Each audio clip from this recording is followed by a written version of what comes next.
Pak Victor, warna kulitnya sangat putih. Benar atau salah? Udah, itu enggak usah pakai rumus. Enggak perlu didetek. Katanya dokter Arnold itu cara bodoh-bodoh. Tapi Pak Victor lontos, botak. Benar? Pak Victor berjanggut. Benar? Pak Victor kulitnya agak kehitam-hitaman, coklat seperti saya, betul? Perlu analisa lain lagi enggak? Katanya dokter Arnold itu cara bodoh-bodoh, tidak perlu pakai teori. Nah, yang disebut dengan indikator itu sama. Penggambaran saja. Penggambaran saja. Menggambarkan atau tidak. Kalau sudah begini, secara rasio betul, ya, anggap ini secara rasio betul ya. Ini betul toh? Nanti tugas kita sebagai dosen apa? Menguji. Pak Victor coba jelaskan kok bisa pengusaha bekerja fokus pada tujuan ayat 1 itu seperti apa? Coba Bapak jelaskan. Abraham bagaimana Pak? Yang Bapak maksudkan seperti apa? Pak Victor mulai ngomong. Pak, di dalam teks ini begini. Dalam teks ini begini. Dalam teks ini begini. Dalam teks ini begini. Masuk akal enggak? Oh, masuk akal. Bisa. Kalau kami di UIN bilang apa? Ilmu itu sudah terintegrated. Sudah terintegrasi. Jadi kita tidak lagi bisa in box, tapi out of the box. Yang penting apa? Tidak salah. Dia sampai ke analisis homiletika ini enggak tiba-tiba Bapak Ibu. Ini kan enggak tiba-tiba nih. Baca dulu dari atas. Betul enggak? Untuk apa analisis konteks seksi ini? Untuk membuktikan bahwa ini betul kewirausahaan jemaat. Ada lagi konteks apa? Konteks kitab, konteks kanon, konteks setempat.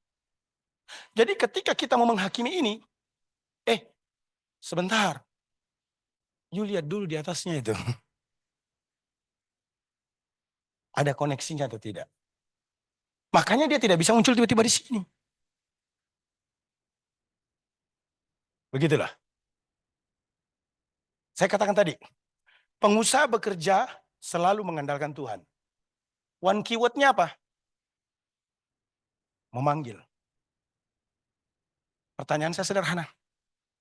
Pak Victor coba jelaskan bahwa pengusaha bekerja keras selalu mengandalkan Tuhan digambarkan dengan kata memanggil itu bagaimana? Udah. Nggak usah pakai eksegesis. Bapak ngomong deh berdasarkan ayat itu. Terserah Bapak, kita dengarkan ini yang masuk akal apa enggak. Ini enggak baca buku loh. Bisa enggak Pak Victor? Coba baca dulu ayatnya, coba baca dulu ayatnya. Pak Victor baca keras, kemudian kita mau dengarkan ya.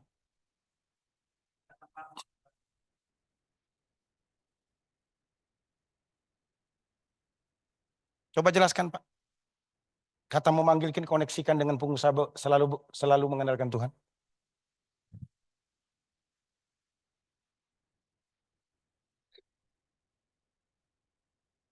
Bisa? Oke. Yang lain? Ada yang bisa bantu? Nggak usah baca tafsiran. Kan kita rumus menafsirkan cuma ada 3. Hermeneutikon, observation, interpretation, implication. Betul? Betul nggak? Nggak usah interpretation. Cuma application, observation. Observation itu apa toh?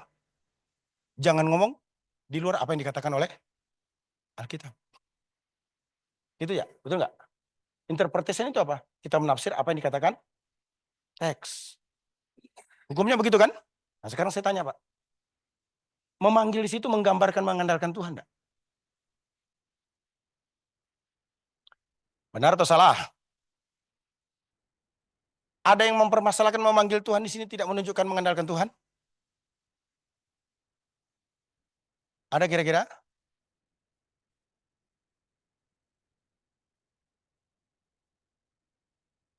Kan begitu rumusnya kan? Ya. Oke, silakan saya buka pertanyaan. Ada pertanyaan kira-kira? Halo?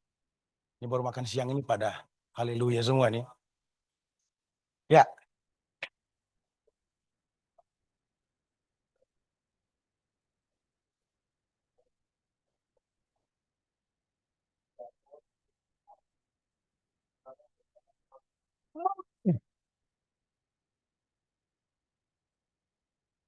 Boleh. Karena kata memanggil. Oke. Boleh. Terus coba. Apakah kata berdoa itu lebih hebat dari mengandalkan Tuhan?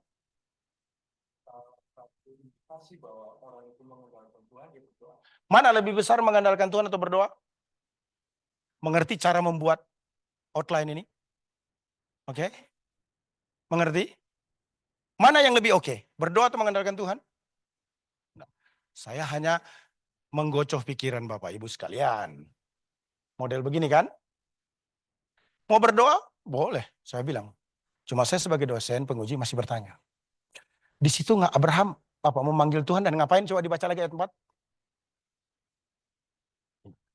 Terus kamu mau terjemahkan apa mendirikan mesbah itu? Buat berdoa. Memanggil nama Tuhan? Buat berdoa. Kenapa dia berdoa dan mendirikan mesbah?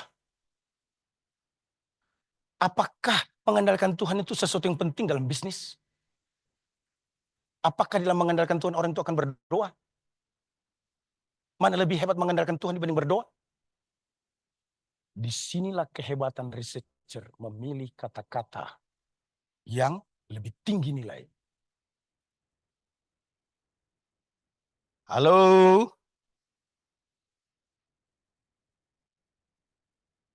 Bisa diterima kira-kira? Makanya saya menyarankan mahasiswa S2 sebaiknya jangan menulis sesuatu yang tidak terkait dengan latar belakang S1 Anda. Supaya apa? Tesis Anda itu tertolong dengan keahlian Anda di S1. Tapi kalau mau menulis tidak ada hubungannya dengan S1 boleh enggak? Boleh, enggak ada hukumnya. Cuma ini saran saya. Ada mahasiswa mau menulis tentang manajemen penggembalaan, saya bilang, oh bagus, you ekonomi, iya. You mengerti banget tentang manajemen, ngerti Pak, itu bidang saya sarjana ekonomi di bidang itu. Oh saya bilang, hebat, you nulis itu. Saya bicara manajemen, kagak ngerti saya. Itu bukan bidang saya. Ini dosen doktor sekalipun, sorry ya, tidak semua bidang dia kuasai. Saya doktor di bidang pengkajian Islam. Dibanding dengan mahasiswa S1 dan S2 yang pengkajian Islam, saya mau tanya dengan jujur, mana yang lebih hebat? Bukan saya, mereka yang S1. Kenapa? Basicnya mereka kuasai. Saya cuma permukaannya aja. Kalau bicara erju, lebih dalam lagi, ya kalah saya. Kenapa? Bukan bidang saya itu. Walaupun saya S3, pengkajian Islam. Begitu loh. Mengerti maksud saya? Cuma itu saran doa. Oke, yang saya mau tanya begini. Apakah cara berpikir gini bisa diterima? Bisa? Apakah ini hampir sama dengan khotbah ekspositori? Kalau begitu, apa yang menjadi kesulitan kita? Menulisnya. Ya. Oke. Sorry, saya mau tanya sebelah kanan. Apakah saya mengajarkan sesuatu yang baru, berbeda dengan apa yang selama ini Anda terima di STI? Berbeda? Tidak ya? Mungkin ini sifatnya hanya penajaman, betul? Sebenarnya pelajaran ini Anda sudah terima, bukan? Betul? Jadi, Walter C. Kaiser itu muda atau tidak? Halo? Bisa atau tidak? Bisa possible apa tidak? Saya tidak memuji RV. Tapi dia sudah bisa menyelesaikan sampai bab 3. Dari kuliah pertama bulan berapa itu? Oh, ada orang ya. Bulan 7 kalau nggak salah ya. Bulan berapa? Ya bulan 7 ya. Pertama saya ngajar di STI ya, metode penelitian. 1 bulan lalu. Agustus ya. We are very busy. Many reason, man. Kita semua ini sangat sibuk dengan sejumlah alasan. Oke? Tapi priority kita yang mana? Itu saja yang jadi pertanyaan. Saya senang dengan pernyataan ketua tadi. Bukan orang pintar, bukan orang cerdas, bukan orang ahli. Tapi mampu menjadi manusia spesies yang disebut mengikuti perubahan. Oke, itu yang Pak Ketua katakan kan? Oke, ada pertanyaan? Ini ada kuenya enggak nih, teman-teman ini kasihan ini. Naik bro. Naik bro, terus bro. Ini kita tidak membahas bab 3 ya. Oke, naik lagi bro. Naik terus bro, terus. Bab 2 langsung bro.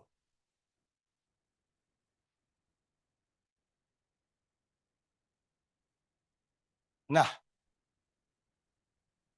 di bab 2 ini, kalau tidak salah Pak Ketua bilang tulisannya cuma kajian teori. Tulisan yang bagus, sorry ya. Lagi-lagi ini kan tempat saya belajar mungkin berbeda dengan tempat Anda belajar. Boleh dong kalau saya nyampaikan sesuatu yang berbeda, mau terima atau tidak, oh you. Oke? Jangan langsung tulis judul di sini. Beri kalimat peralihan. Pak, bagaimana cara membuat kalimat peralihan? Mau yang bagus atau yang penting bisa? Kalau yang penting bisa itu apa? Apa yang menjadi sub-sub itu Anda tulis saja di sini. Baca aja kalimatnya. Bagian ini membahas kajian teori kerangka berpikir dan hipotesis penelitian. Kajian teori mengungkapkan tentang pengertian ciri-ciri kajian Alkitab, tentang kewirausahaan jemaat dan rangkuman. Kerangka berpikir menjelaskan dugaan peneliti setelah membandingkan kajian Alkitab dengan kondisi di lapangan. Hipotesis merupakan kajian keyakinan signifikansi peneliti yang diperoleh setelah membandingkan kajian Alkitab dengan kondisi di lapangan. Tulis saja di sini. Kajian teori berisikan tentang grounded research, grand theory yang diungkapkan oleh Peter Wagner, kajian eksegesis menurut, apalagi mau ditambahkan. Itu sudah memenuhi standar, tidak memenuhi. Tapi grade-nya C. Karena tidak ada argumen hasilnya. Kalau mau dikasih argumentasi lagi, lebih smart. Oke, terus naik. Ya. Nah, ini masuk kajian teori dong. Menurut Pak Ketua, A-nya apa? A-nya misalnya apa? Kepemimpinan transformasional menurut John Maxwell. Oke? Nah, itu A-nya. 1, 2, 3-nya terserah nanti ya. Ini kan format yang di sini. Oke, next. Next terus. Next terus. Terus. Terus. Terus. Terus. Terus. Terus. Terus. Terus. Stop. Turun lagi. Ya, turun lagi. Turun lagi. Turun lagi. Turun lagi. Turun lagi. Turun lagi. Turun lagi. Turun itu naik atau turun nih? Maksud saya itu ke atas bukan ke bawah. Bahasanya apa itu? Ya mungkin saya sudah mulai. Stop. Nah, kata Pak Ketua, ini sebaiknya judulnya kalau ini B, kewirausahaan jemaat menurut kejadian eksegesis kewirausahaan jemaat menurut kejadian 13 ayat 1-4. Itu judulnya. Gitu ya? Nah. Terus cara nulisnya gimana? Anda tidak bisa menulis mengeksegesis itu kalau tidak ditulis dulu teks Indonesianya. Tulislah ini kajian Alkitab tentang kewirausahaan jemaat dikaji dari kejadian 13 ayat 1-4. Ini bahasa Indonesianya, bro. Langsung kasih kutipan. Kamu harus jelaskan, ini nih dari mana ini? Ini dari mana ini? Dari mana? Teks Alkitab bahasa Indonesia versi terjemahan baru di atas merupakan terjemahan dari naskah Alkitab bahasa Ibrani Perjanjian Lama PL. Betul enggak? Betul enggak? Idealnya begitu kan? Nah, oke. Berarti kamu kutip dong teks PL-nya naik. Nah, stop. Di mana itu, bro? Ini kutipannya. Kamu pakai naskah apa? Ada kutipan kan? Nah, bahasa Indonesia sudah. Bahasa asli sudah. Harus jelasin dong. Untuk apa itu bahasa Indonesia? Untuk apa itu? Naskah asli. Kamu tulis, teks Alkitab Ibrani PL di atas dapat dibaca dengan menggunakan transliterasi sebagai berikut. Itu enggak? Kita ini kan bukan orang yang berbahasa Ibrani. Ya salah dong kalau kita enggak kasih kutipan. Next. Ini cara bacanya brosis. Kutipan 3, 32. Next. Stop. Nah, kamu jelasin di sini. You ngapain itu? Teks Indonesia dipakai, teks Hebrew dipakai, transliterasi dipakai. Mau gaya-gayaan? Bukan, sis bro, baca ini. Peneliti mengutip Kejadian 13 ayat 1-4 dalam versi bahasa Indonesia untuk apa? Maupun Alkitab PL bertujuan apa? Untuk memudahkan melakukan pengkajian selanjutnya. Transliterasi ya diikut sertakan untuk menolong apa? Memudahkan penyebutan atau cara membaca. Boleh enggak seperti ini? Ya boleh, namanya ilmu. Boleh enggak? Boleh. Cuma harus ada reasonnya. Supaya tidak bingung cari reason, saya kasih reason sebagai contoh. Next. Nah, ya. Teks Kejadian 13 ayat 1-4 di interpretasi eksegesis. Dikarenakan kenapa kamu pakai eksegesis? Kenapa? Kenapa? Makanya jangan ngomong enggak pakai eksegesis ataupun pakai eksegesis. Harus ada reasonnya. Dipakai eksegesis karena itu merupakan metode mengaplikasikan prinsip-prinsip hermeneutik untuk memperoleh pengertian sesuai dengan maksud teks. Berarti dari awal itu sebenarnya apa?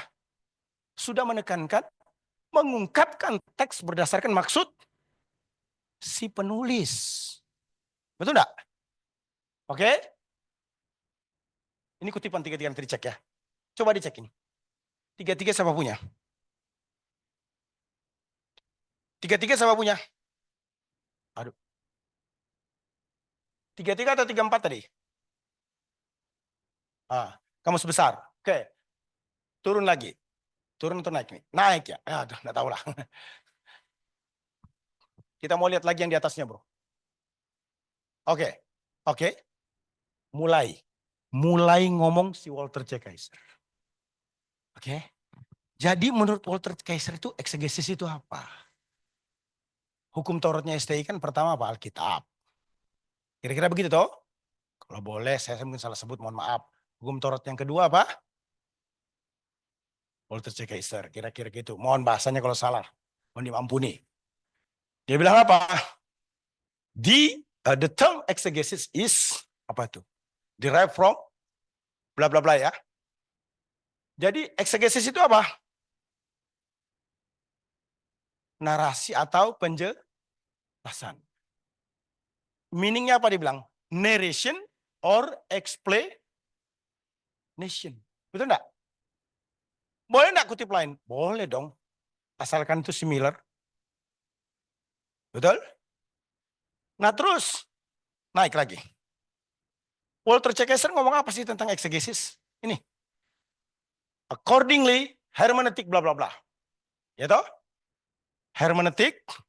Jadi sebaiknya ini bukan merupakan tafsiran ya. Berarti ya? Bahasa Inggris itu kalau dikutip, kita kan di STI boleh disebut apa? Kutipan ya. Nah, ada yang menyarankan apa? Terjemahan aja langsung boleh juga. Nah, kalau saya enggak apa-apa teks bahasa Inggrisnya ini bukan terjemahannya persis, tapi ini merupakan hasil komentari. Mengerti? Dari komentari dari mana? Dari sini. Nah, saya berkata, penulis itu berkata, hermeneutik ilmu menafsir digunakan oleh peneliti sebagai penuntun eksegesis, sehingga ditemukan makna yang dimaksudkan penulis Alkitab. Itu? Betul? Intended meaning. Author intended meaning. Begitu kan? Oke. Terus. Ini, siapa ini? Britannica memberikan penguatan. Ini terjemahannya. Oke, terus. Terus. Nah, ini semua penjelasannya. Terus. Stop rasanya. Stop ya.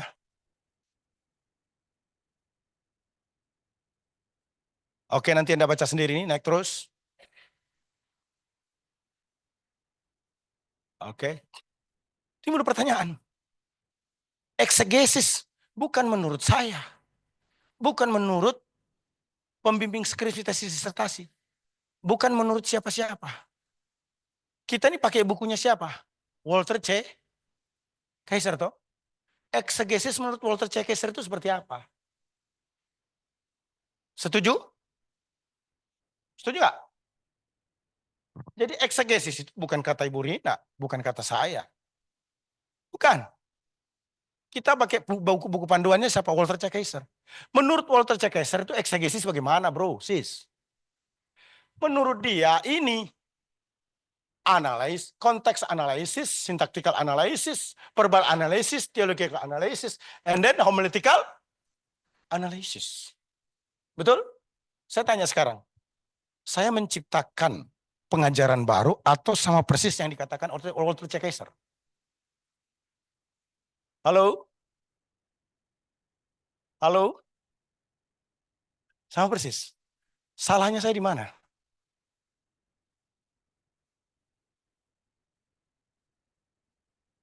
Lihat tuh, halaman 69 sampai dengan 163.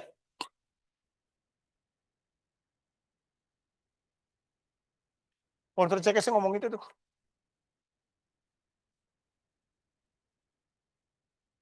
Jadi mengukur tulisan benar atau salah terkait dengan eksesis bukan kata saya. Lihat bukunya si Walter Kaiser.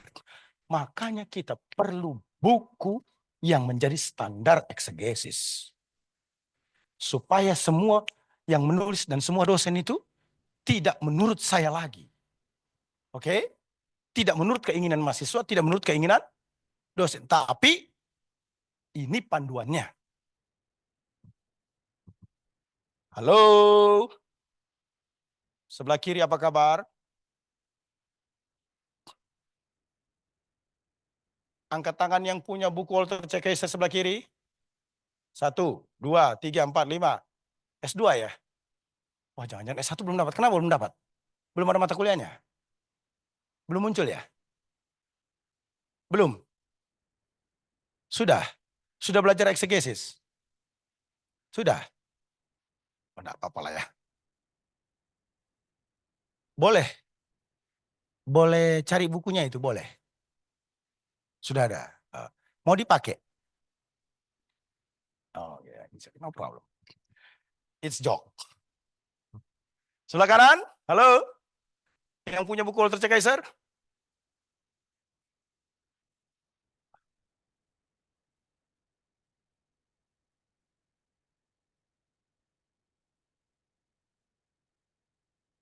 Teks. Begini. Boleh saya bicara? Boleh ya? Dari 5 perguruan tinggi ini, dalam analisis saya, tidak ada buku terbaik kecuali bukunya Walter C. Kaiser untuk eksegesis.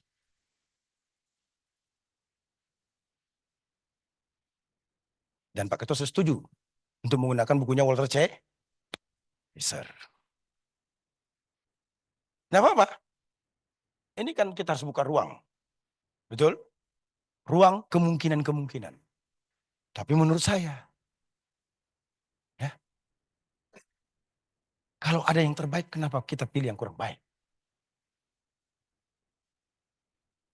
Apakah sister merasa eksegesis ini ada masalah dengan eksegesis kira-kira? Tidak ada masalah? Tidak ada masalah.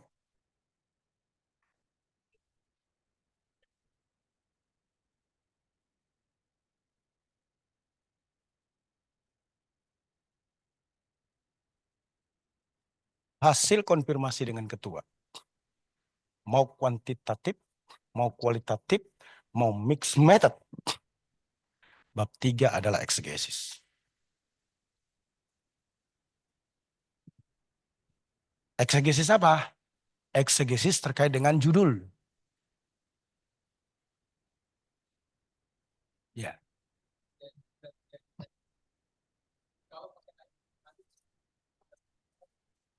Iya. Oh bisa, bisa, bisa, bisa. Terima kasih, terima kasih. Terima kasih. Betul, Pak. Betul. Bisa, bisa. Jadi eksegesis itu bisa kualitatif, bisa kuantitatif. Sebenarnya tidak ada, sorry ya, sebenarnya tidak ada kuantitatif yang tidak kualitatif. Yang namanya kuantitatif itu pasti didahului oleh kualitatif. Karena tidak ada angket yang bisa disebar tanpa ada kajian teori. Jadi cuma ada dua, kualitatif murni, kuantitatif murni atau mixed method. Begitu loh. Nah saya ini, apa Anda masih meragukan saya bahwa saya ini orang yang belajar di STI 4 tahun, dari jam 7 pagi sampai jam 2, yang tidak serius dengan eksegesis? Saya kira cukup itu ya. 4 tahun itu masih kurang ya. Bukan kuliah irregular loh ini bro, sis jangan tersinggung. Ini kuliah reguler loh. Dari jam 7 sampai jam 2. Tanya itu sama Puket 1 Pak Santono. Dia program TSM juga.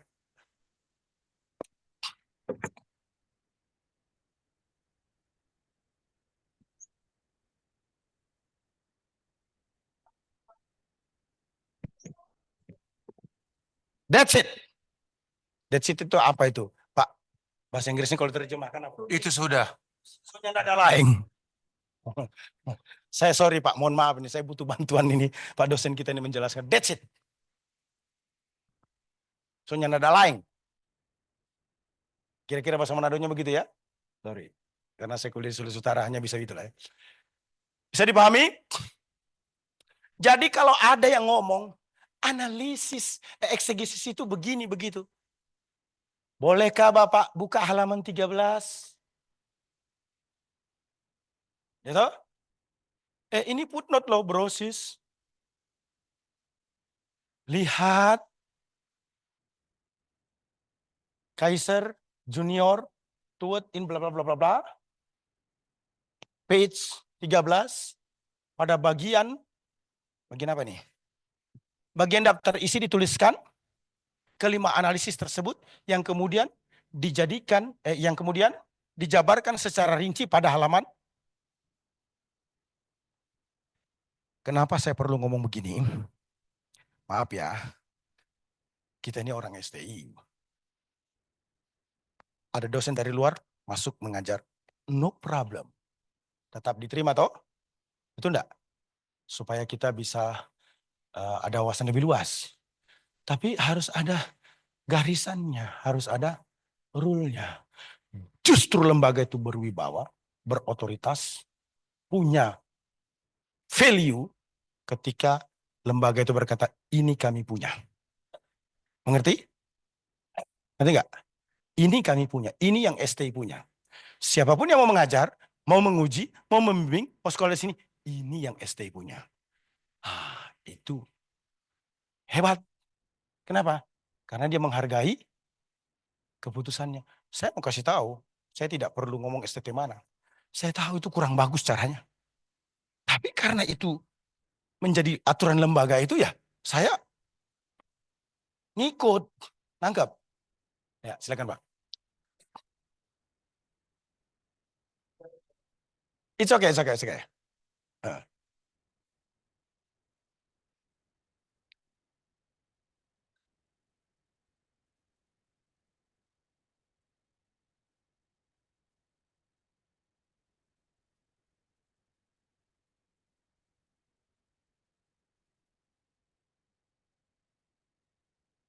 Betul.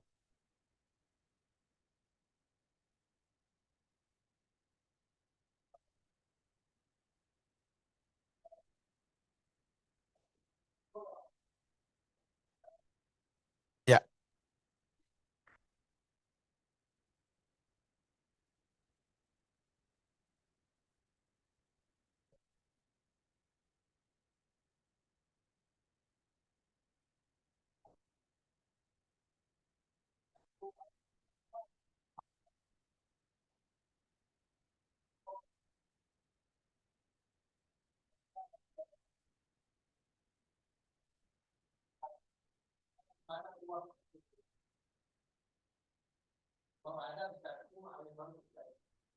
ya terima kasih untuk ungkapan hati lah ini ya. Kita harus appreciate orang yang menyampaikan isi hatinya kita harus appreciate. Terima kasih, brother. Jadi, saya justru mendengar, maaf ya, sebenarnya yang namanya Walter Kaiser itu sudah dilamar oleh STT Injili Indonesia 4 tahun lalu. Tapi waktu dilamar itu belum dinikahin. Mengerti maksud saya? Ngerti? Ngerti bahasa saya? Jadi Walter Kaiser ini udah digadang-gadang dari 4 tahun lalu.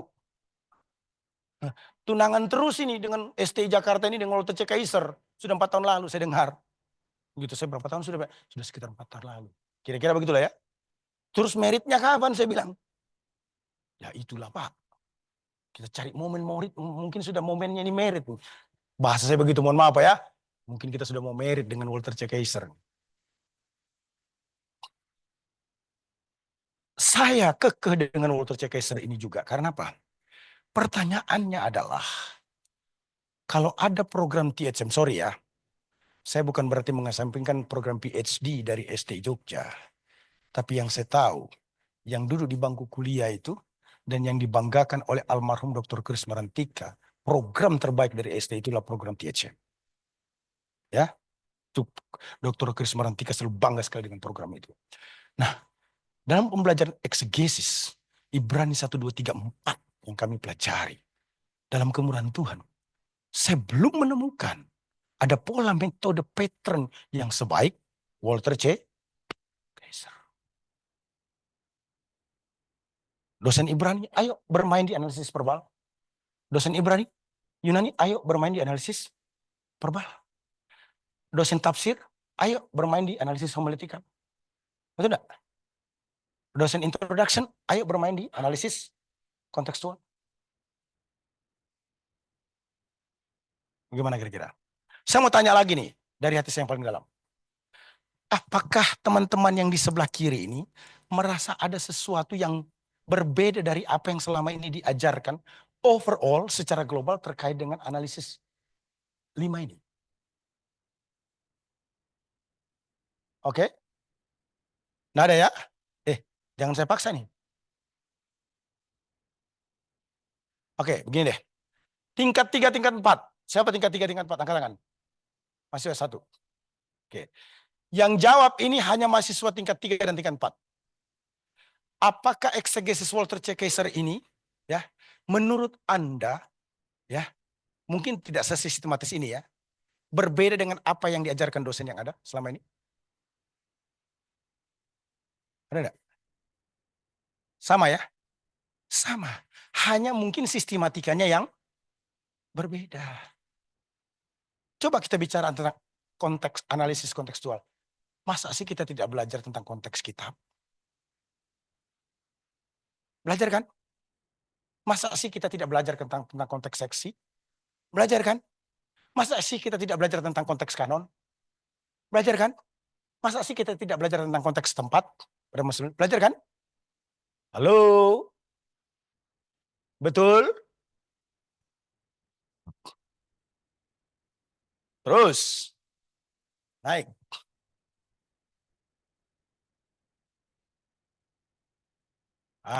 Stop.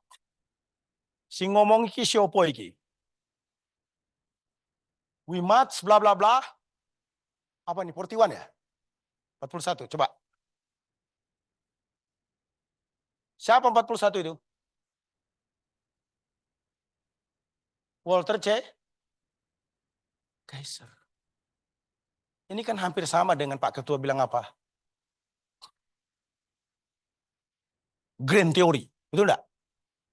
Kalau bab 2 ini, Grand Theory-nya siapa? Walter Kaiser. Nah, turun ke bawah. Turun lagi. Nah, stop. Dia bilang apa?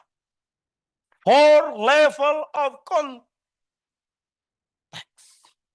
Betul? Berapa dia bilang? Apa tuh? Section context, book context, canonic context, and the immediate context. Betul?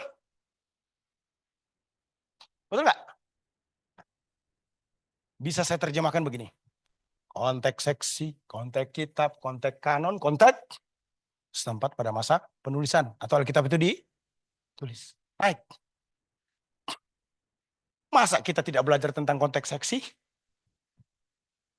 Saya nggak tahu. Setahu saya di STI itu hermeneutik 3. 1, 2, 3. Di sini berapa hermeneutik? Waduh, Anda lebih hebat dari saya. Oh, haleluya. Nah itu, coba itu sama Bapak bilang. Pak dosen ngomong begitu tuh.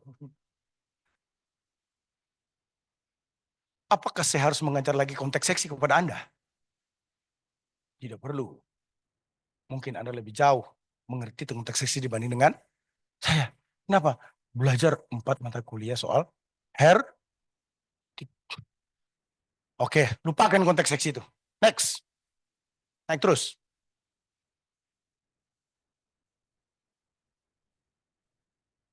Stop. Membuktikan bahwa kejadian 13 ayat 1 sampai 4 ini betul. Bicara tentang kewirausahaan jemaat. Ya. Maka kita cek. Mana itu? Kejadian 13. Kejadian 13 ayat 1 sampai 4. Abraham berwirausaha kembali ke Kanaan.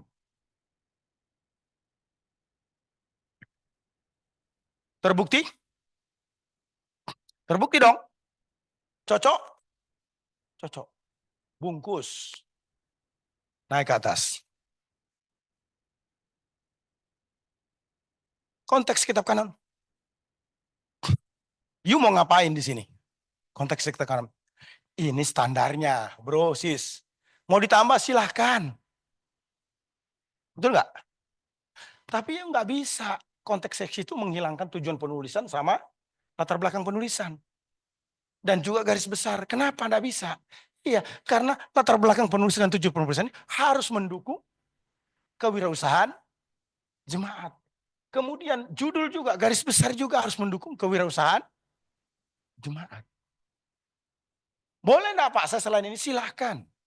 Tapi pertanyaan saya, bagaimana konteks kitab itu memperkuat judul kamu? Itu tidak bisa tidak. Tidak perlu konteks kitab kalau itu tidak memberikan kontribusi terhadap judul. Next. Ini semua dibahas. Terus next. Anggaplah ini sudah dipahami ya. Gitu. Terus. Ya.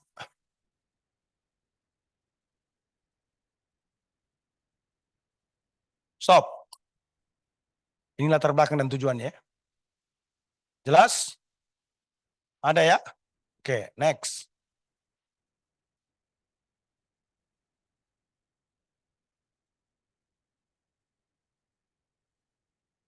Ya, stop. Judul dan garis besar. Bersit ternyata ya. Bagaimana mengkonekkan bersit itu nanti dengan kewirausahaan. Itu butuh kecerdasan kita masing-masing. Terus. Garis besar. Stop. Stop. Mana 13? Masih konsisten? Halo? Masih konsisten? Konsisten? Itu pentingnya brosis tentang garis besar. Kalau kamu punya konteks seksi berbeda dengan garis besar, tidak dalam rasionalisasi yang bisa dipahami, itu berarti tidak benar. Dan tidak perlu yang namanya outline. Perlunya outline itu untuk apa? Peneguhan pembuktian terhadap judul. Next. Konteks kanon. Stop. Ya, kamu jelasinlah apa itu kanon bla bla bla ya. Mahasiswa yang rajin dengan mahasiswa yang kurang rajin itu ada cirinya. Kalau mahasiswa yang rajin dia bilang begini, Alkitab Perjanjian Baru yang terdiri dari sekian kitab itu di kanon secara khusus Injil Matius telah digunakan bla bla bla. Nah, itu mahasiswa yang rajin. Yang kurang rajin dia bilang apa? Kita tidak perlu meragukan Injil Matius. Injil Matius itu bagian daripada 27 kitab telah di kanon. Sudah selesai. Itu kita tahu. Kurang rajin. Itu? Mengerti maksud saya? Idealnya itu apa? Kamu buktikan Injil Matius itu jangan PB. Kalau PB itu kan Matius bagian dari PB. Tapi secara khusus Matius itu loh. Siapa yang kanon? Siapa yang pernah pakai? Nah itu hebat. Terus, dikunci dengan apa? Terus, stop. Turun ke bawah. Nah,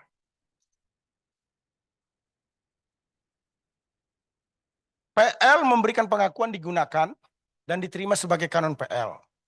Ya, dari PL, interpel. Artinya kitab Kejadian adalah firman Allah yang tentunya dapat dijadikan sebagai kajian Alkitab untuk kewirausahaan. Ngerti? Jadi kalau tidak dikanon sebenarnya tidak bisa dijadikan kajian Alkitab. Konteks setempat. Gampangnya bagaimana menulis konteks setempat? Siapa penulisnya? Kapan ditulis? Itu sudah nyinggung. Walaupun baru 10%. Betul? Daripada tidak sama sekali. Terus jelaskan sosialnya bagaimana, politiknya bagaimana, keagamannya bagaimana. Nah, itu tinggal kreativitas. Betul nggak? Gini Bapak Ibu ya, kita ini pembimbing pasti memberi nilai lebih tinggi daripada yang memuji. Betul nggak? Kenapa? Karena kita tahu tulisan yang kita bimbing itu sejauh mana orang itu berupaya. Orang kalau muji, dia bisa tidak baca tulisan itu. Dia cuma lihat performan mahasiswa itu waktu ujian. Tapi kalau kita pembimbing, kita mendampingi mahasiswa itu dari awal sampai akhir. Itu sebabnya saya mau saran nih kalau boleh diterima. Pembimbing-pembimbing itu jangan kasih nilai rendah banget kepada mahasiswa yang kamu bimbing. Kenapa? Itu menggambarkan nilai dirimu sebagai seorang pembimbing. Jangan tersinggung. Boleh nggak? Mahasiswa smile mahasiswa. Kabar baik nih. Kabar baik nih Pak Hanas nih. Kabar baik. Kabar baik. Kecuali mahasiswa yang kita bimbing itu apa? Rada sedikit bandel. Nah, boleh lah ya. Boleh begitu Pak. Karena ini kita setengah mati bimbing mahasiswa loh. Kemudian ada dosen menguji, merendahkan tulisan itu. Anda tersinggung nggak sebagai seorang dosen yang membimbing? Halo? Saya sebenarnya tersinggung walaupun tidak mengungkapkan dalam ujian. Jujur saja. Kenapa? Setengah mati saya bimbing mahasiswa ini. Setengah mati. Saya kejar-kejar dia, saya telepon dia. Kemudian dia telepon, saya enggak connect teleponnya. Itu setengah mati membimbing kan? Sudah jadi. Tiba-tiba ada dosen menguji. Tulisan ini tidak bagus. Gondok enggak ada sebagai pembimbing. Gondok juga loh. Karena kita sudah membimbing tuh. Ini tak cocok teksnya. Dalam hati saya, bisa juga kamu begitu ya. Jangan-jangan kamu tidak pernah menjadi pembimbing yang baik. Dia tidak baca tulisan itu dari awal hingga akhir.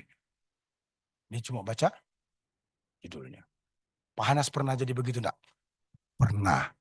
Tapi itu sekitar 20 tahun lalu. Baru belajar menguji. Oke. Kita terus. Next. Next. Ya, sintaksis. Ini dia. Ya.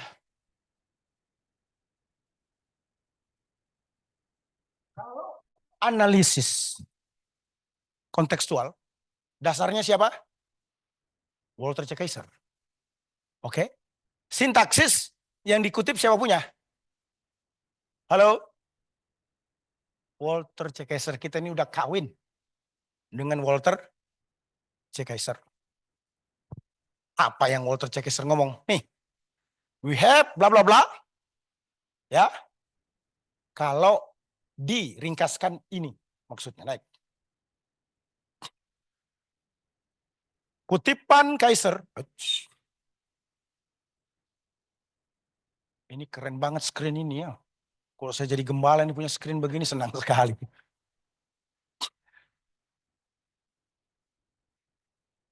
Kaiser Junior mempertegas cakupan pengerjaan eksegesis terkait analisis sintaksis. Yani, satu. Dua, hubungan atau koordinasi bla bla.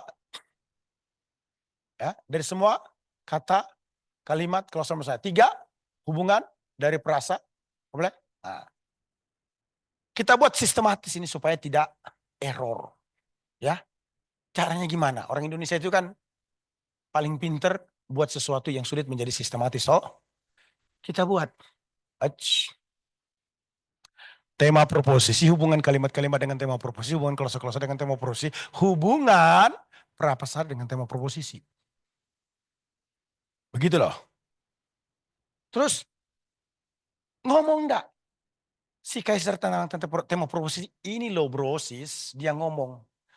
The bla bla bla sentence garing proposition. Betul nggak? Hello? Ini pandangannya siapa nih? Masih kawin kita dengan Walter C. Kaiser? Belum bercerai.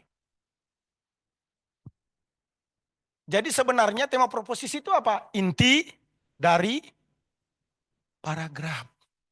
Bahasa gampangnya apa? Tema dari skripsi, tesis, disertasi. Next. Jelaskan dong apa itu perasa. Saya mengalami kesulitan tidak dijelaskan apa itu perasa atau Walter secara detail. Tapi kita harus tahu dong, perasa itu kalau terjemahkan dalam bahasa Indonesia apa? Ini. Gabungan dua kata atau lebih yang bersifat non-predikatif dan merupakan satu kesatuan gramatika yang tidak melebihi fungsi klausa. Jadi ketika 2-3 kata itu di dalamnya ada verb atau kata kerja, itu sudah klausa. Jadi yang membedakan klausa dengan prasa itu apa? Verb atau tidak verb. Next.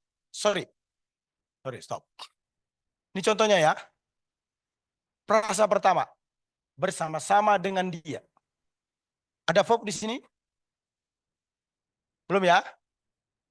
Dalam Kejadian 13 ayat 1 menunjukkan bahwa istri Abraham dan Lot serta pegawai bersama-sama Abraham dari Mesir ke Negeb. Stop. Ini siapa punya pendapat ini? Anda. Oke? Terus koneksikan ini dengan tema proposisi. Hubungan dengan tema proposisi apa? Kewirausahaan kan? Adalah perasa ini mengandung, terus naik. Mengandung makna bahwa kewirausahaan jemaat ditunjukkan dengan keberanian mengambil keputusan sekalipun melibatkan keluarga dan orang lain untuk melangkah sesuai dengan kehendak atau pimpinan Allah. Suatu kerjasama yang baik terlihat begitu jelas. Siapa punya statement itu? Anda sebagai penulis.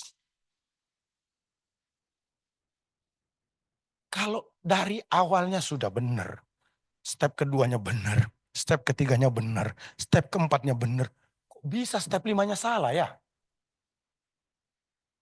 Paham maksud saya? Analisis. Kita mulai step 1 kan, analisis kontekstualnya betul, analisis sintaktikalnya betul, analisis verbalnya betul, analisis homiletikalnya betul. Kok bisa ini, analisis teologikalnya betul, kok bisa ini analisis homiletikalnya betul?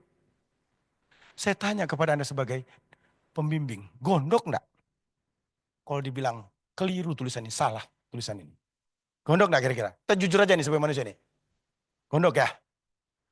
Gondok dong.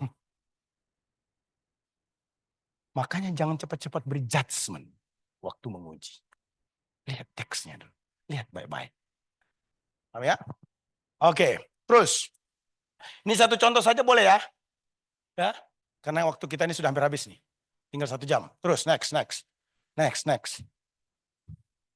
Terus, ini yang online masih ada yang nonton enggak ini? Oh masih ya? Terima kasih yang online ya. Masih Pak, masih online. Stop. Turun ke bawah sedikit. Terus.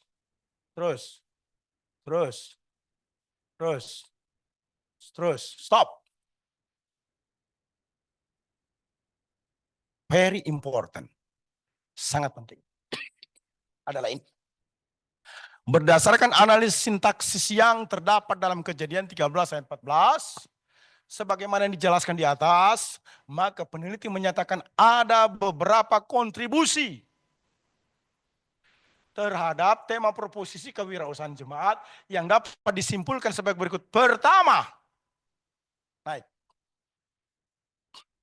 Kewirausahaan jemaat dilakukan dengan upaya yang maksimal untuk fokus pada tujuan agar dapat selalu menjadi saluran berkat Tuhan. Komitmen untuk fokus tersebut disertai dengan kesediaan untuk meninggalkan atau melupakan masa lalu yang buruk.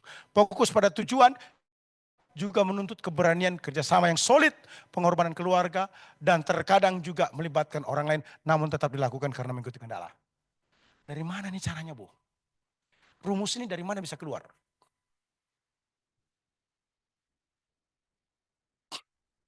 Itu siapa punya pernyataan itu? Gimana caranya itu dapat itu? Gabungkan prasa-prasa, klausa-klausa, kalimat. Ini kesimpulan pertama. Menurut Bapak Ibu ini dalam enggak ini analisis sintaksis ini kalau begini dia? Sorry nih, saya bicara dengan kerendahan hati. Jangan dikira nanti saya sombong lagi. Saya tahu ini tidak mudah. Tapi kalau sudah begini, yang saya mau katakan, barang ini berkualitas atau enggak? Hah? Ini murahan punya atau mahal punya? Berat bro kalau mau membimbing begini. Gampang enggak ini? Kalau begini membimbingnya berat. Tapi kalau kita mau punya nilai value, kita mulai. Itu baru pertama. Pastor Andi Anas, ada cara enggak supaya gampang? Ada cara. Saya kasih tahu, saya kasih kisi-kisi semua ini. Ini kalau saya punya perusahaan, saya kasih tahu ini. Dapurnya perusahaan saya. Enggak ada yang saya simpan. Karena ini kan untuk kepentingan kerajaan Allah, toh. Caranya gini. Ayat 1 itu, semua yang terkait dengan ayat 1 itu, copy paste. Mulai dari mulai dari prasa-prasa, klosa-klosa, dan kalimat-kalimat. Oke? Terus rangkum jadi satu. Ngerti? Terus ada cara yang kedua. Cara yang kedua apa? Lihat langsung pada analisis homiletikal. Langsung copy paste itu analisis homiletikal. Maksudnya gimana, Pak? Koneksikan kata-kata itu dengan analisis homiletikal. Karena ujung-ujungnya analisis sintaktikal ini kemana sih sebenarnya? Betul. Ujung-ujungnya kemana? Analisis homiletik. Halo? Nangkep? Boleh minum kopi kalau sudah ngantuk ya.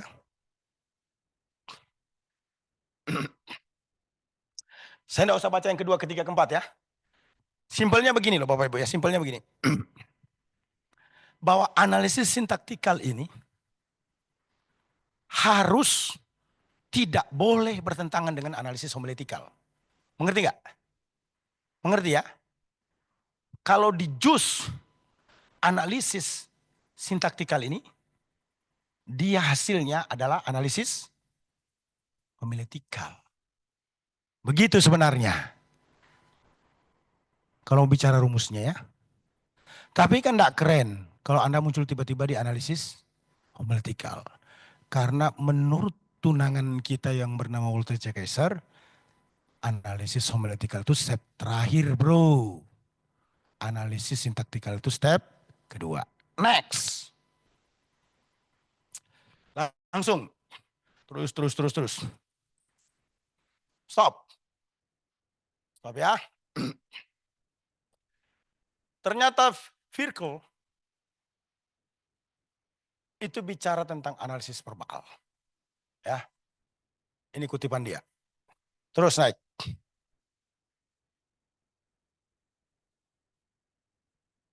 Oke. Mestinya ini turun lagi boleh bro. Turun lagi bro.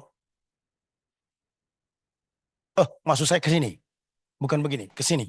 Nah, ke sini. Nah, terus. Nah, stop. Ah, ini ya.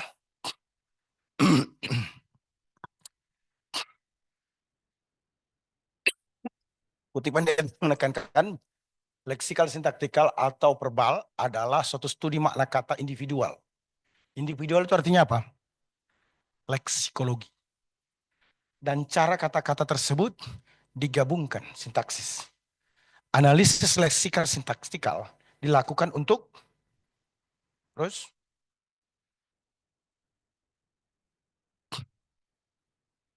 secara mendalam supaya tepat. Nah, naik terus.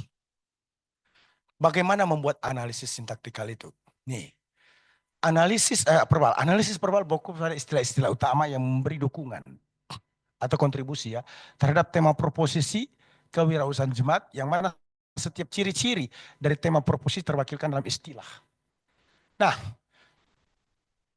ciri dari pengusaha bekerja fokus pada tujuan dalam Kejadian 13 ayat 1 diwakili oleh istilah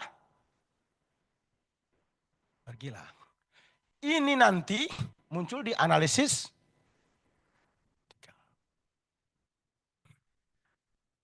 Pak, boleh enggak dalam satu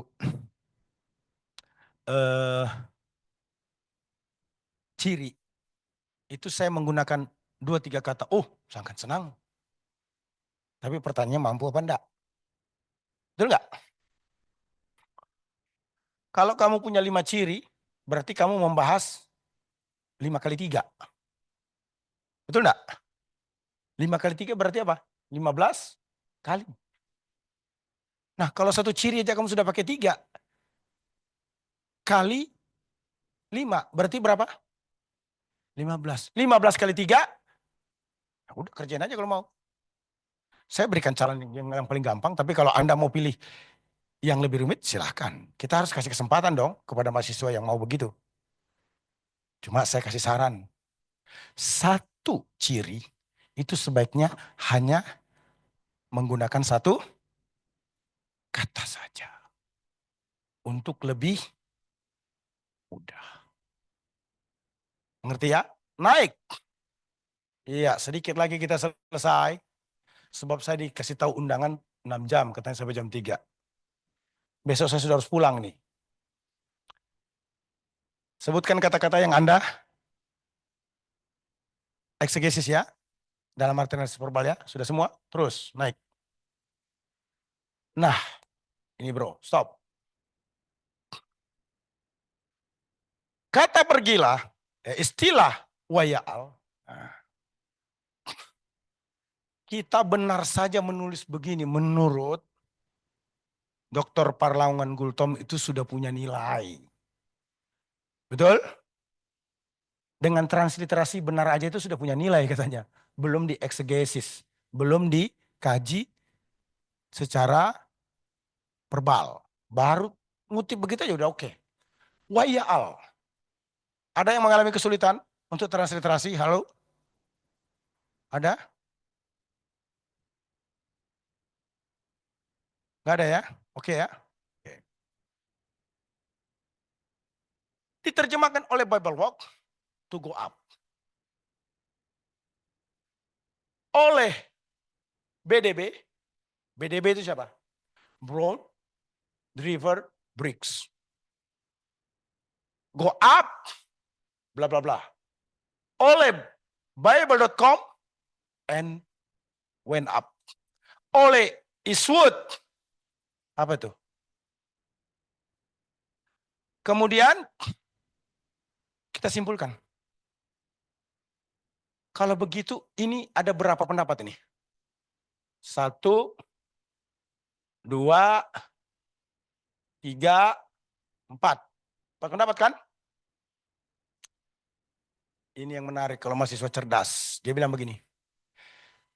Maka menyimpulkan istilah waya'al secara leksikal umumnya diartikan apa? Pergi atau menaiki. Betul? Boleh enggak ditambah lagi di sini? Boleh dong. Boleh dong. Tapi pada umumnya itu diterjemahkan apa? Pergi atau menaiki. Jika dihubungkan dengan Kejadian 13:1, maka diartikan apa? Begitu loh. Itu baru rumus leksikal. Gramatikal. Langsung naik. Langsung naik gramatikal.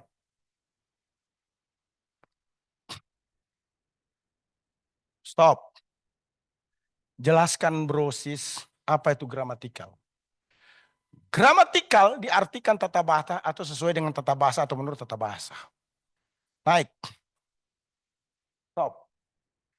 Jadi bagaimana cara kerjanya? Begini. Kalau leksikal, Anda tidak perlu mencari root. Tapi kalau gramatikal dan historical, Anda harus mencari root. Mengerti? Root itu apa? Akar kata. Ya. Istilah pergilah yang terdapat dalam Kejadian 13:1 dalam bahasa Ibrani PL, waya'al. Jika diuraikan atau diparsing, nah ini kelihatan ini dosen Ibraninya ini. Terdiri dari part of speech, kelas atau golongan kata. Conjunction. Tipe atau jenisnya wow. Golongan katanya verb. Tense-nya care. Aspeknya konsekutif imperfect. Person-nya orang ketiga. Gendernya maskulin. Number-nya singular. Nggak usah diapa-apain dulu. Artikan dulu ini. Artikannya gini. Conjunction wow bla bla bla bla bla adalah conjunction wow kata kerja konsekutif imperfect orang ketiga maskulin tunggal. Istilah waya'al merupakan naik gabungan dari dua kata. Wa dan ala. Istilah wa sebagai conjunction artinya apa? Nih. Oleh Joseph Owen kalau mau pakai boleh, kalau enggak juga boleh. Kata kerja kel jelaskan. Apa tuh? Oh mungkin ini kelvientif. Terjemahkan. Kenapa? Itu terus naik. Fungsi imperfect terus sudah. Semua dijelaskan tuh ya. Naik terus. Terus. Stop. Kalimat ini harus muncul. Jadi istilah waya'al secara gramatikal. Secara apa? Bukan secara bukan secara tapi secara dapat diartikan dan ia Abraham telah pergi. Itu loh artinya. Kejadian 13 ayat 1 oleh lembaga Alkitab Indonesia diterjemahkan maka Abraham pergi. Namun peneliti lebih cenderung mengartikan dan Abraham telah pergi. Dari Mesir ke tanah Negeb dengan tindakan yang aktif dan dinamis. Dari mana nih bro? Dari tadi kel apa itu? Imperfect apa itu? Ngerti? Ya, suatu kemampuan melangkah yang mantap keluar dari Mesir juga dari komunitas Firaun sehingga Abraham tidak bekerja lagi dengan Firaun dan memulai kehidupan yang baru di tanah Negeb. Fokus pada tujuan untuk menjadi berkat, suatu ciri dari kewirausahaan jemaat. Next, langsung ke historical. Halo, masih bisa bertahan? Sedikit lagi ya. Si Tompul berkata bla bla bla. Memang betul si Tompul nih ya. Oke. Terus stop. Kamu harus punya statement. Analisis historical juga dimungkinkan menguraikan sejarah penggunaan kata yang disesuaikan masa atau abad. Analisis historical bla. Terus. Nah. Ada rootnya? Ada? Kamu tidak bisa melakukan gramatikal kalau tidak ketemu rootnya. Oke? Kamu tidak bisa melakukan historical kalau tidak ada rootnya. Berarti gramatikal dan historical harga mati harus ketemu root. Ancient year is sekitar tahun 5000 sebelum Masehi dalam bahasa Semitik yakni Aram. Ini dia. Penggunaan istilah. Ini sudah. Secara rupiah merujuk pada lereng, kota, langkah, tangga, pendakian, ziarah, dan sebagainya. Nah ini semua. Secara historical. Terus, Stop. Apa sih yang kita mau cari ini kalau historical? Betul enggak?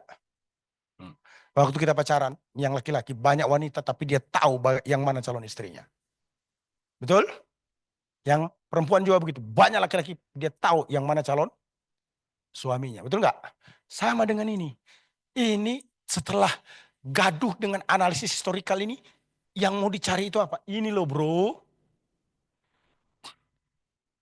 Tidak mengalami pergeseran makna yang signifikan. Mengerti? Atau mengalami pergeseran makna yang signifikan. Terserah. Tergantung kutipan tadi. Itu intinya sebenarnya. Terus, next. Terus. Oke. Saya sudah hampir selesai terus. Stop. Turun dikit bro. Sabar. Ya. 128 siapa punya? Ya. Masih kawin dengan Walter C. Kaiser? Ya. Masih ya. Again it must be bla bla bla bla. Kemudian dia bilang apa? Terus ini mungkin mendapat dia. Ya. 129 siapa punya?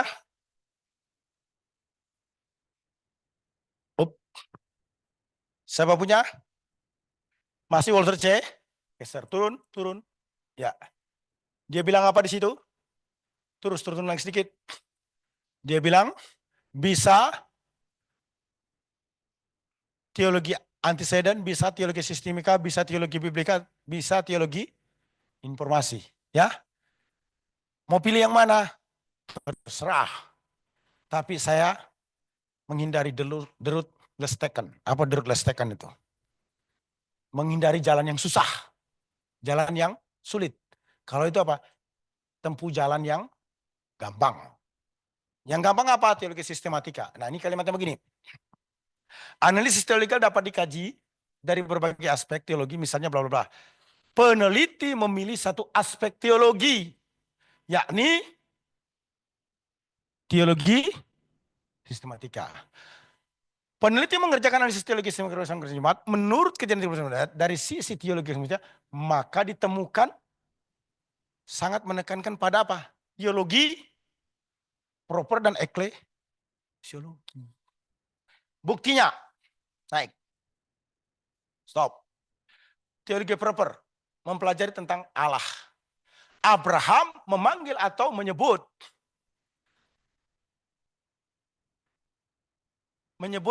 Yahweh dalam Kejadian. Betul tidak terkait dengan teologi proper? Halo? Betul? Benar dong. Baru Anda jelaskan apa itu Yahweh itu. Next. Kebetulan saya menulis buku ini, maka dia kutip buku saya. Terus, next. Stop. Tuhan yang ada, Tuhan yang kekal adalah pribadi ilahi bla bla. Kedua, terkait dengan apa? Eklesiologi. Ngomongnya gimana? Jangan ngomong yang lain, brosis. Tetap Kejadian 13 ayat 1 sampai 4. Nih. Abraham adalah orang beriman kepada Tuhan yang dipeliharanya dari peristiwa buruk dengan Raja Firaun. Ya, Abraham seorang wirausaha yang disertai dan diberkati Tuhan, itu sebabnya menjadi sangat kaya. Betul nggak? Teks ngomong begitu. Terus, nah, ini eklesiologinya. Eklesiologi itu apa toh? Terkait dengan orang percaya, walaupun di dalam PL itu tidak ada gereja ya. Tapi orang beriman kan? Oke, next. Analisis homiletikal. Homiletik, kajian tentang bagaimana eksegesis naskah Alkitab dapat diteruskan kepada umat. Tekanan utama ini harus jelaskan. Apa ini?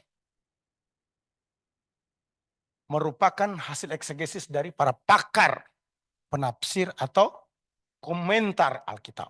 Next. Stop. Brosis. Itu pengusaha bekerja fokus pada tujuan itu tidak muncul tiba-tiba. Satu saja ya.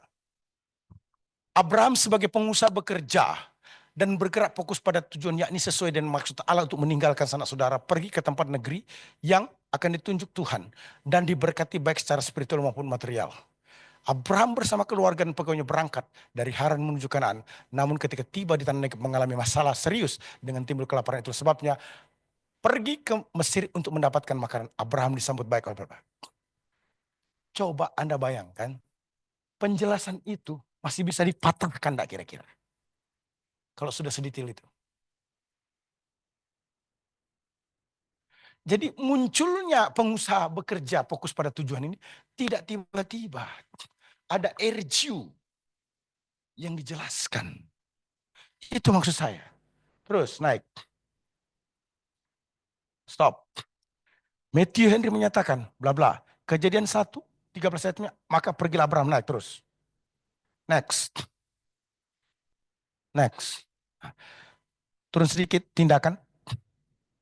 Ya, tindakan Abraham tersebut merupakan perjalanan pergi datang yang tidak mudah, bla bla bla. Abraham percaya bahwa Allah bla bla. Itu semua menjelaskan tentang apa? Fokus. Jadi ketika nama indikator atau ciri-ciri itu Anda sebut, Anda harus merubahnya bila tidak sinkronis dengan teks. Tapi jika itu betul, Anda tidak boleh mengubahnya. Ada dua rumus. Yang pertama, kita tidak bisa mengubah teks. Kalau begitu yang bisa kita ubah apa? Judul atau title atau nama indikator. Terus sampai habis. Ya, ini semua ya. Terus. Ya, terus. Terus bro. 4 terus. Terus. Stop. Naik lagi. Ini cara yang saya lakukan atau saya kembangkan. Metrik persesuaian pendapat para pakar. Dan kajian Alkitab yang menghasilkan ciri-ciri kewirausahaan jemaat. Di STI disebut sebagai apa? Penelitian terdahulu. Contoh, pakar bla bla bla, naik terus, next, pelan, stop. Naik lagi, gampangnya, naik lagi, sampai pakar, terus naik, next, stop. Pakar Indarto bla bla bla menyebutkan ciri-ciri dari kewirausahaan jemaat. Ini cirinya. Kemudian Indarto punya pendapat digabung dengan pendapat pakar-pakar yang lain. Hasilnya menghasilkan nama baru. Pengusaha bekerja dengan menggunakan modal. Ini baru bicara pakar. Dikuatkan oleh teks. Ini yang disebut dengan deduktif, induktif, deduktif. Sekarang saya tanya, di mana salahnya eksegesis ini? Pakar ngomong, Alkitab ngomong. Wow, keren banget. Ya, absen sudah jalan terus? Ada pertanyaan?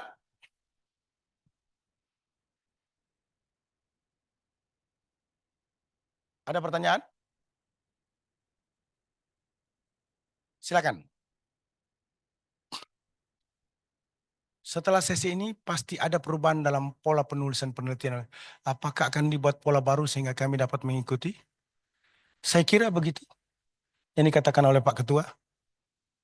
Yang pertama adalah pendahuluan, yang kedua grand theory. Yang ketiga adalah, bab tiganya adalah yang tunangan ini harus kawin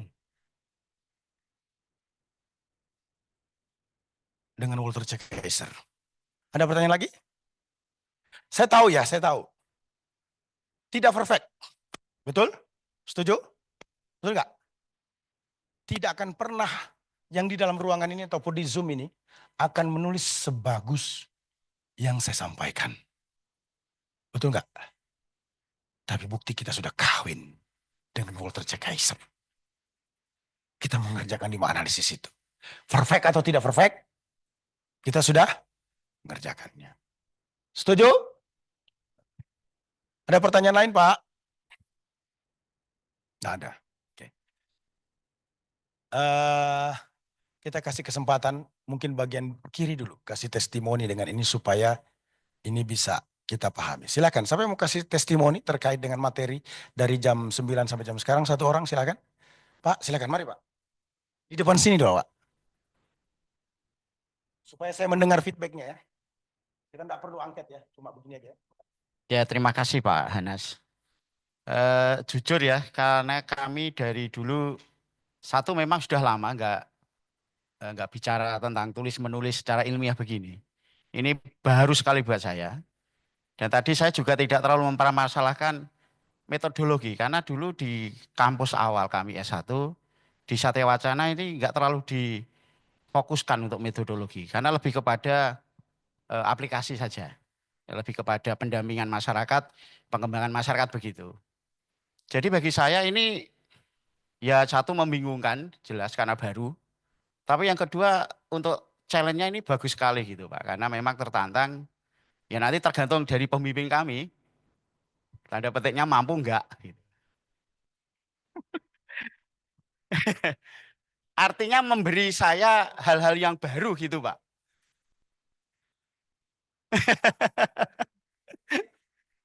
Jadi lebih aman kan saya bicara kalau saya salah jalan menurut Pak Hanas. Berarti ya pembimbingnya kayak gitu Pak. Enggak ada ini intermezzo aja. Artinya saya cukup terberkati. Jadi karena ada konsep-konsep baru termasuk pilihan nats itu Pak. Nats untuk yang mau dianalisis itu kan juga harus terpilih. Nah di kampus kami yang dulu tanpa mengurangi rasa hormat, hal semacam itu masih kurang Pak. Jadi ketika saya mengikuti kuliah sejak awal, saya hanya yang mengikuti ini hal baru aja. Entah ini salah atau benar, bagi saya karena saya baru ya baik gitu aja. Lepas dari benar atau salah. Jadi kalau ini buat saya ini dimotori oleh pembimbing, ini ya baik tapi juga benar. Tidak hanya baik, tapi ini benar juga baik gitu loh Pak. Ya itu yang saya dapat sampaikan. Jadi saya terima kasih kepada pembimbing kami, saya khususnya, mengarahkan ke sini gitu. Pasti yang nggak menjerumuskan deh gitu, saya yakin gitu. Saya terlalu yakin lah gitu Pak. Karena ini baru buat saya. Jadi nanti kalau ke depan jeglong ya alhamdulillah gitu. Kalau ini baru ya saya puji Tuhan. Terima kasih Pak Anes.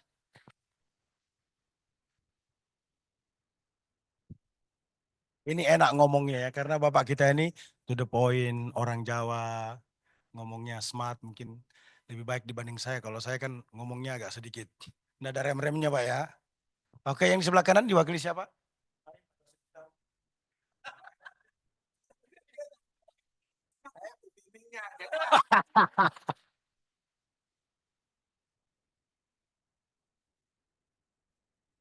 Berbalas santun.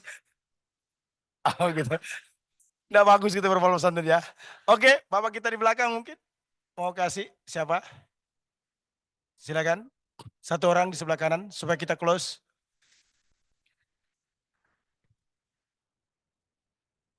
Silakan Pak.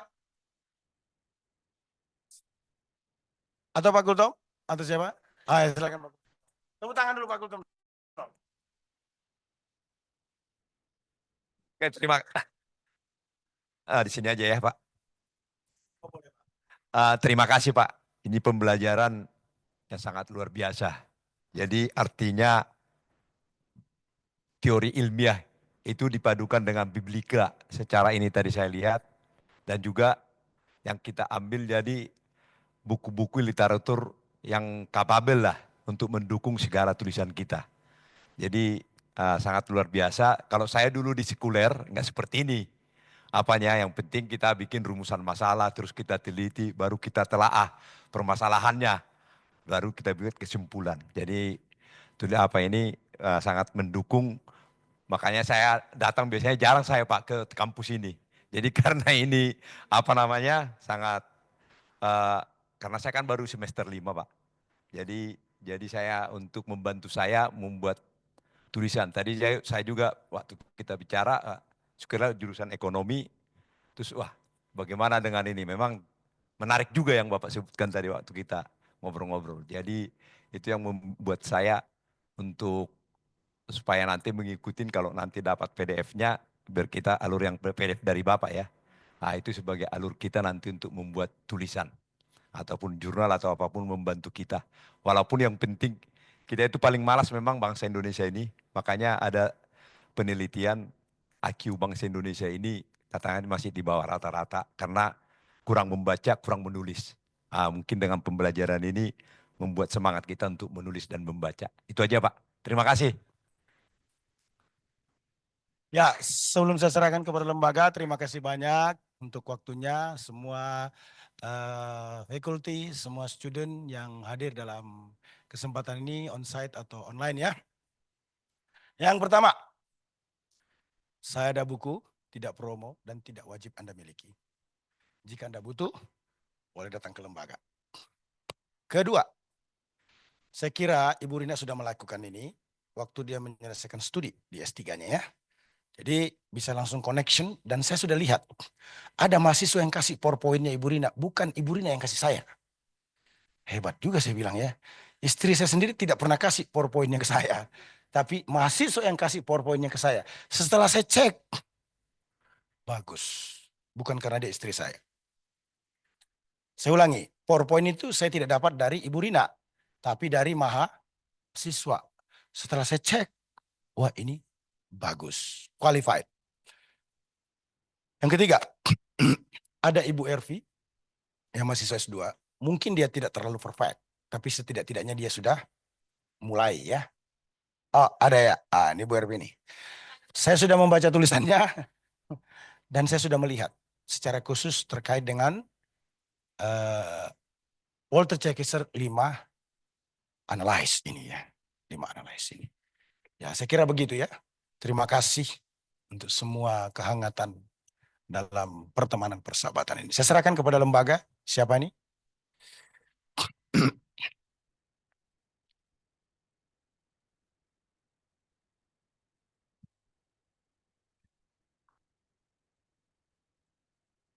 Terima kasih bukan karena istrinya.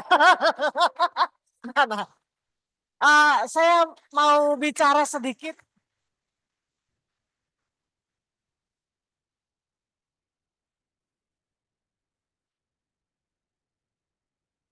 Saya mau bicara dalam hal ini, dalam konteks ini mewakili dosen S2 ya, dosen S2. Teman-teman S2 yang ada di Zoom. Jadi bukan sebagai WK2 ini, sebagai dosen S2. Pak Victor, Pak Victor, matur suwun pun rawuh nggih. Matur suwun. Terima kasih.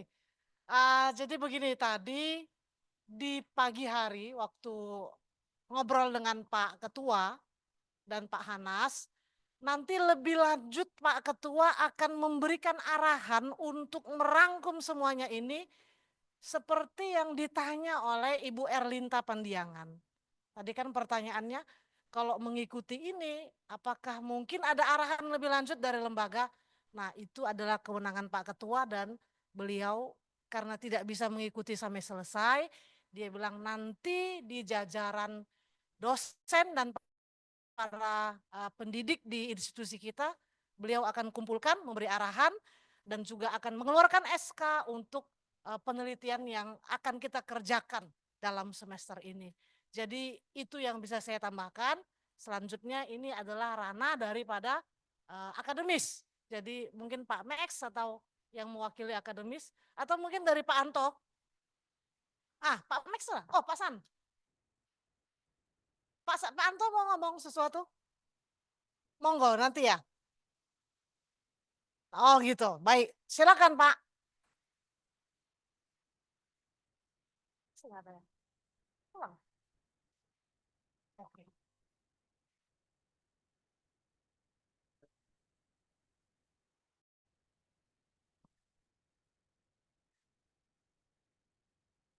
Puji Tuhan.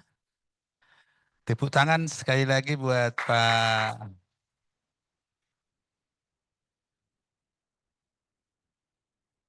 Terima kasih kita ucapkan kepada Pak Anas yang sudah menyampaikan tentang materi penelitian ya baik dalam skripsi maupun tesis. Jadi kita harapkan ini akan membantu di dalam di dalam penulisan baik itu artikel, jurnal maupun skripsi dan tesis. Terima kasih buat Senat ya panitianya ya atau bidang akademik ya Pak Anto dan juga yang lainnya. Kalau begitu kita akhiri pertemuan ini. Mari kita bangkit berdiri bersama-sama. Terima kasih Tuhan, kami bersyukur karena sepanjang hari ini kami boleh berdiskusi, kami boleh belajar kembali tentang metode penulisan baik itu jurnal maupun skripsi maupun tesis ataupun di dalam penulisan yang lainnya. Kami berdoa supaya materi yang sudah disampaikan oleh hamba-Mu Pak Hanas boleh membantu di dalam perkuliahan maupun di dalam penulisan tugas akhir. Terpujilah Engkau Bapa dan waktu-waktu selanjutnya biarlah Tuhan yang akan menuntun kami. Dalam nama Tuhan Yesus kami berdoa. Amin. Dipersilakan duduk kembali. Mungkin ada ini dari Adak. Terima kasih yang tak terhingga Bapak Dr. Hanas. Bapak Ibu, bahwa acara kita ini direkam, nanti akan kita sharekan karena ini momen yang sangat penting dan belum pernah ada di lembaga ini. Ini sesuatu yang sangat luar biasa. Maka dari itu bukan hanya rekaman, nanti kita minta ada sesi foto bersama dengan pembicara, dengan Pak Ketua kalau masih ada di tempat, dengan para wakil ketua. Karena akan kita masukkan ke website kita. Ini sangat penting, ini sangat luar biasa. Memacu kita, khususnya para dosen untuk menulis jurnal yang nanti bisa di-upload di website STTII Jakarta. Terima kasih Pak, ini sebuah stimulus yang luar biasa. Tunggu redaksinya jadi, kemudian nanti kita atur bisa foto bersama supaya bisa di-upload di website STTII Jakarta. Mohon sabar sampai redaksinya selesai. Terima kasih atas saudara bertahan beberapa jam, khususnya pembicara bisa lama. Terima kasih semua karena anugerah Tuhan. Mohon tunggu sebentar sampai redaksinya selesai.